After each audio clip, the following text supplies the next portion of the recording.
Bergerotic.com. I mean, I'm not really interested in Lord of the Rings anymore. It's all pagan nonsense. So. Well, there you go. It's got a tree in it. It must be true. From a Roman Catholic. I know, seriously. Well, it got community noted. Yep, it got community noted. Oh no! I love the sources, man. Doesn't he also have like a video game take too? You know that get a lot of bad taste. A lot of bad. He's got he Tulsa King. He said Tulsa King was woke, which it was like no, it wasn't. At least when he said it, you know, there was no issues with it. And I ratioed him, and he got mad at me and blocked me. Did the same thing to me. Yeah. So I mean, yeah. So he's had his pop culture takes are they're shit. Yeah. Shall we? Really bad. Yeah. Let's hear this. Narnia and Lord of the Rings were, you know, kind of written almost not concurrently in a sense. And Tolkien always said that he didn't like Narnia because he thought that it was too overtly Christian. And no, hang on. I don't remember him saying he didn't like it. He just said he didn't like. He didn't like Allegory, isn't that what he said? That is the quote. He's misquoting him. It's allegory. It's so allegorical. That entire story is so allegorical to the Bible. That's what he didn't like about it. Which I always found funny. My best friend C.S. Lewis, but I'm going to open my book with a forward shit-talking allegory. You know what I mean? Like, passive aggressive. We open this show calling each other gay. Yes. My friend, whose name rhymes with B.S. Jewess, wrote a book I'm not a big fan of. Yes. I've heard people try to make the argument that Lord of the Rings is overtly Christian. And I hate to burst the bubble, guys, but you're just wrong. There's nothing overtly Christian about Lord of the Rings. There's no church in it. There's no faith in it. There's no Christ figure. There's no Christ figure. Oh my gosh. Eric, Return of the King? There's not a Illuvatar? It's just crazy, man.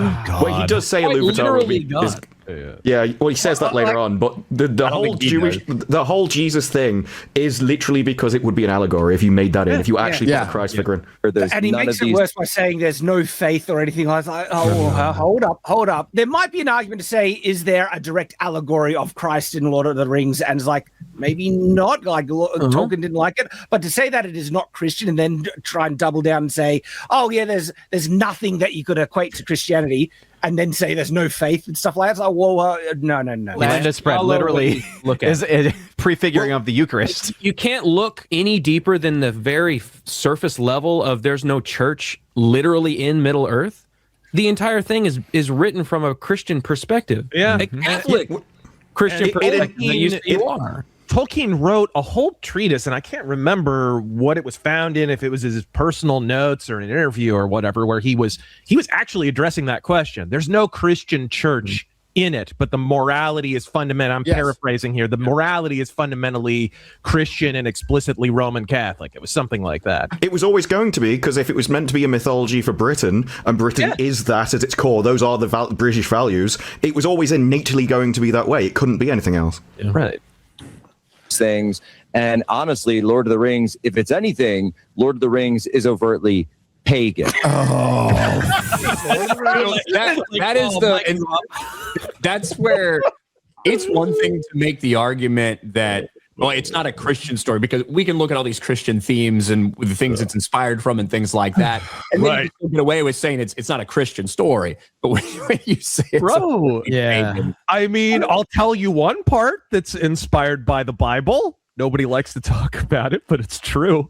The freaking Dwarvish language is based on Hebrew, and they're little midget people who dig in the ground for gold. And are obsessed with money? What? What? They have big beards. And, I mean, they're inspired by kind of Jewish mythology and all that kind of stuff. I mean, geez, this Gandalf is literally an archangel. He's an angel down by God. Yes, and he brings up Ilúvatar. There's one God, which we don't often see in fantasy. And paraphrasing what Tolkien said, his Catholic religion is in the work because he is Catholic, essentially.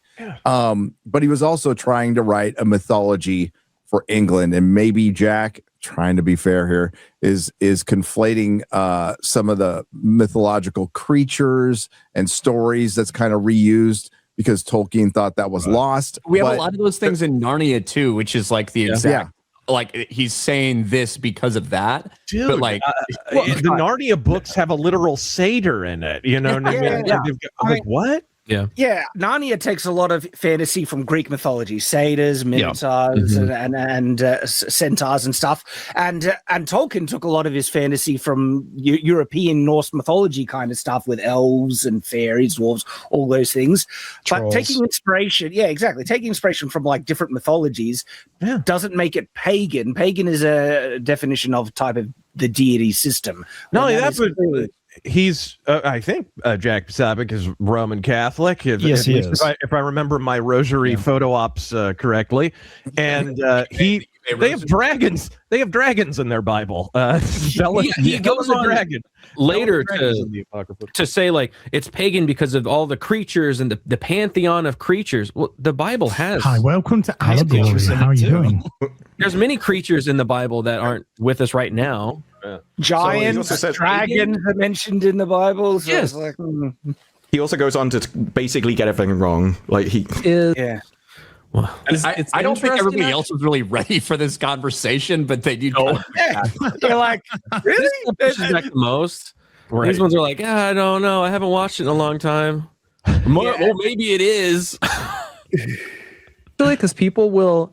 A weird thing about, did you know this about Lord of the Rings, that Lord of the Rings does not take place on like a different planet or anything? It takes place on Middle Earth. Yeah, the claim, the conceit of Lord of the Rings is that it is literally just Earth 10,000 years ago. Yeah. Wow, And this is new information. Map and all of that because the continents have shifted. But it's supposed to be a mythology for Earth, the same way that Greek mythology and so forth. So, like in Lord of the Rings, they don't really talk about it, but there is a god, Iluvatar, who is just God. It is just our God. Sauron is the devil. Basically, and it's like they have different names for it and all of that. But he looks so surprised. I know. Hearing all of this for the first time in his life, by the way. He's about to call Gandalf a god. That look on his face. Hey guys, did you know that like Lord of the Rings is a book with binding and pages? Like, it was like written like usually there's letters on it. All right. They form sentences. It's crazy. He looks like he's about to shit his pants. Oh crap! I fucked up. Know. I think Lord of the Rings. When I haven't watched it in so long, but it. Well, that's your first problem. Overtly, come on, Christian to me. Actually, the themes. But I mean, I'm sure. Listen, I haven't watched it for a long time. Maybe I'll. Like, I don't want to argue with you, Jack. I think there's something to be said that your themes can be overtly Christian, while the actual content doesn't feel like it's not a allegory the way that Narnia is, but the themes are overtly light Christian. Versus darkness, good versus evil. Yes. Yeah, Jackie, I felt you like have good versus evil. I'm not saying that. I'm not saying it's not a cool story, but it is also overtly pagan. Like the content. He doubles down. Oh, no. But then what he goes on to say now is just wild. It's okay. Let's hear it. See, pagan, because you have like demons and you have a pantheon of powerful creatures. Wow, so does the Bible. Yes. Holy fuck. He thinks people like Gandalf are gods and doesn't realize they're angels. No, they're that's where he's going. Yeah. So he thinks he's more Norse. But the first thing he says is demons. I know you're reaching, bro. Yeah, that's. You're saying there's no demons and Christian. Okay. And then when he says pantheon, exactly. He's equating like Gandalf is literally, basically an archangel. Sauron is a fallen angel. Yeah. And then you have like the big demon, Morgoth and stuff, which is like the devil. That's all Christian, but he's trying to say, it's a pantheon of other gods. Like, no, it's not. Which you, it's to your point, like you just said, it's much more like Greek mythology or Norse mythology, or Slavic folk mythology than it has to do with a Christian story. All right, guys. The look on the guy in the top left's face, just hearing that. When he said it has much more to do with Greek mythology, that right there tells you his reaching is just, he has no idea what he's talking about and just making crap up, because someone else mentioned Greek mythology in relation to Narnia. But he didn't pick up on that. he just thinks like, oh yeah, it's actually more related to Greek mythology when he didn't even pick up on that. If he was paying attention, it's more related to Norse mythology. Yeah, like we said before, like he definitely did pull from these old mythic stories. He loved a lot of those stories. Beowulf, man, he loved like, yes. A lot of that is influenced in the fantasy. You think about the word fantasy; it's not real, but it is infused with Christian thought. Right, mythology, and literally the god of which is very Catholic in approach. I mean, you think about just how often we can see the connections between Greek philosophy, right, and within Christianity itself. So it makes complete sense. Again, that's why it's like the most bothering thing about all of this is that he should know better. It's like the fact that he's just glossing over this is just so infuriating. No, he's a right-wing pundit talking about pop culture. He knows nothing. It's a bad take. Yeah, we have bad takes all the time, but he's doubling down pretty hard on this one. Yeah. The fact that Lord of the Rings appealed to Colbert is proof enough that it's probably. Hold on. As we discussed, made more Christians. That Tolkien and Lord of the Rings, you get these guys, you get these libtards like Colbert who like love it. And if this thing is like, oh, it's overtly Christian, I'm like, well, then why does a guy like Colbert love it so much? Well, all right, stop.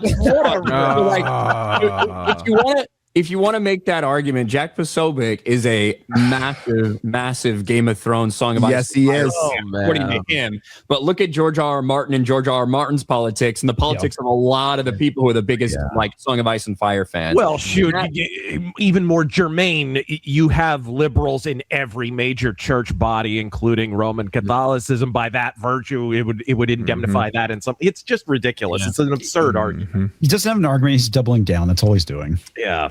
Reaching for anything without actually thinking about the logic behind it. Well, I mean, his attack on Gary when he said the person with the worst takes in media, and it's just like, I mean, even objectively, that is the most retarded thing that you could fucking say. And so he's like tripping, don't just double down in this, but then he goes and makes himself look even more stupid with one of the people who's probably most prominently in pop culture right now, you know, behind Critical Drinker. So it's just like, this guy isn't a fucking clue what he's talking about. He's probably never seen a fucking video by Gary. He's probably absolutely seething that Gary took him apart, by the way, in social media. And he's to make, you know, the ratios that he's received here is like fucking heavenly. I will say though, Garrett with the ratio. It would be one thing if Gary was like, I'd stick to politics, bro. But instead he says, I would say stick to political takes, but those suck too. Like, I think that's probably why you fired back. No lies detected. No, where's I feel. Where's the Stupic's fucking Epstein file folder? You know? Yeah. What did you do with that? You know, you came out your White House and you waved your little fucking binder. You know, look at me, I got my binder. I think he stopped talking about it around the time his buddy Steve Bannon had a higher word count than Charles Dickens in that. Hey, that's supposedly our boss, by the way. So yeah, supposedly. Well, I don't know if you guys talked about it. I'd step away for a minute, but I mean, a lot of these guys, these conservative influencers now, they are looking for their next grift because they're trying to shift away because a lot of them faked their support for Trump in the lead up to 20. Not necessarily Jack, because Jack, to be fair, for all of my criticism of him, it's not like he was a fake, you know, Trump supporter per se, at least not like a lot of the people, but they're all looking for the next thing. And the problem is the best paying gig out there is the anti-Israel stuff, and they can't lean into that. So they're trying to find what pays well right now. They can't join the Candace Owens bandwagon right now. So they're trying to figure out where to move next. And so you're going to see a lot of that right now. Shockingly enough, of all the conservatives out there, what world we live in where Ben Shapiro has the best pop culture takes of all of these losers? He doesn't have good political takes, but his pop culture takes are pretty good. Yeah, what you guys said at the beginning, right? Tolkien loathed allegory, and that was probably due to personal taste. Allegory can sometimes alienate a reader, and he made this timeless tale that everybody loves, including Stephen Colbert. And that's the purpose of a good story, right? I remember Jack Posobiec covering Game of Thrones back in the day way back in the day. Like this is like this. He's getting crushed online for this right now, and he just keeps making it worse. He is not it is so bad. So it's entertaining. It's entertaining. Yeah, just take the L on this one. Yep. I just don't know what his motivation is. Yeah. I think it's part. It is a part of his wider take that a lot of this entertainment is just a waste of time, and it's the work of the devil, because he kind of has that take on games and comics and some of that stuff sometimes. So I've just come back. That has to be Matt Walsh. Yeah, something like that. You would think, but no. Okay. Wow. And you wonder why the entire media and all these franchises are held by leftists. Yep. Because when conservatives say, "Oh, I like to read a comic book or I like to play a video game," you get made fun of. You go, "Oh, you stupid child stuff. I've left childness behind me." I am man. I sit in log cabin with whiskey and I talk about and my wife churns butter. Very phallic cheap cigars all day long, every day. It's also because left-wing people only hire other left-wing people. That right-wing people would go, well, actually, I think we need a mix of people in the audience. And then when you have a mix of people in, they just kick you out. So yeah. But I do think the right's capacity to just randomly lapse into the townspeople from Footloose is probably not helping. I mean, say what you want about the Daily Wire. At least they tried creating some culture. There's a lot of criticism to be had with them. Ultimately, for every movie that comes out, we don't all agree on it. Do you know what I mean? Yeah. People are going to have takes you don't agree with on movies and media and shit like that. You argue with them and you talk about it. It is what it is. It's not really the end of the world, but it is funny. Hey, he started it. Okay. It's better fun. I might have poked a little bit. No regrets whatsoever. Nerderotic.com. Please subscribe.